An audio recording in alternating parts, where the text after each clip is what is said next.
श्रीमद् भगवत गीता न केवल धर्म का उपदेश देती है बल्कि जीवन जीने की कला भी सिखाती है।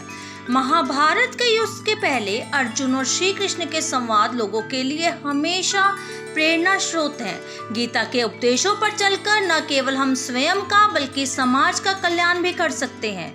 पौराणिक शास्त्री बताते हैं कि महाभारत के युद्ध में जब पांडवों और कौरवों की सेना आमने सामने होती है तो अर्जुन अपने बंधुओं को देखकर विचलित हो जाते हैं। तब उनके सारथी बने श्री कृष्ण उन्हें उपदेश देते हैं। ऐसे ही वर्तमान जीवन में उत्पन्न कठिनाइयों से लड़ने के लिए मनुष्य को गीता में बताए ज्ञान की तरह ही आचरण करना चाहिए, तभी वह उन्नति की ओर अग्रसर होगा।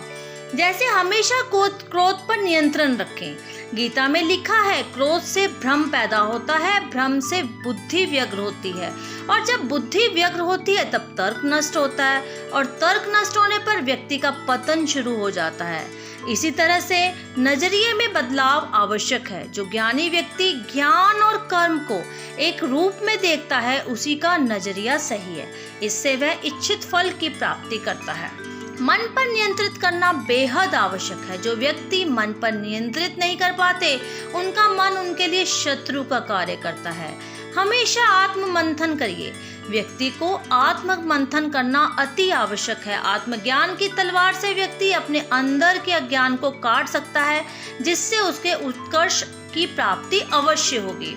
सोच से निर्माण। मनुष्य जिस तरह की सोच रखता है वैसे ही वह आचरण करता है।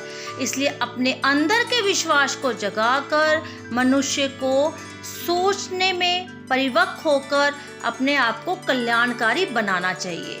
कर्म का फल। गीता में भगवान कहते हैं, मनुष्य जैसा कर्म करता है उसे उसके अनुरूप ही फल की प्राप्ति होती है। इसलिए सत्कर्मों को महत्व अवश्य दें। मन को नियंत्रित रखें। मन चंचल होता है, वह इधर उधर भटकता रहता है, लेकिन अशांत मन को अभ्यास से वश में किया जा सकता है।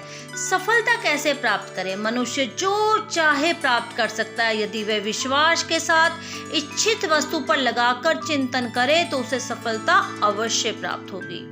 तनाव से मुक्ति कैसे हो? प्रकृति के विपरीत कर्म करने से मनुष्य तनाव युक्त होता है।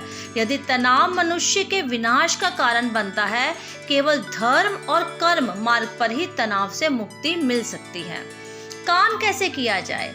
बुद्धिमान व्यक्ति कार्य में निष्क्रियता और निष्क्रियता देखता है। यदि उत्तम रूप से कार्य करने का यही एकमात्र साधन है। इसी तरह से गीता के उपदेशों में हमें तरह तरह के उपाय बताए जिसके कारण हम सभी का कल्याण होता है।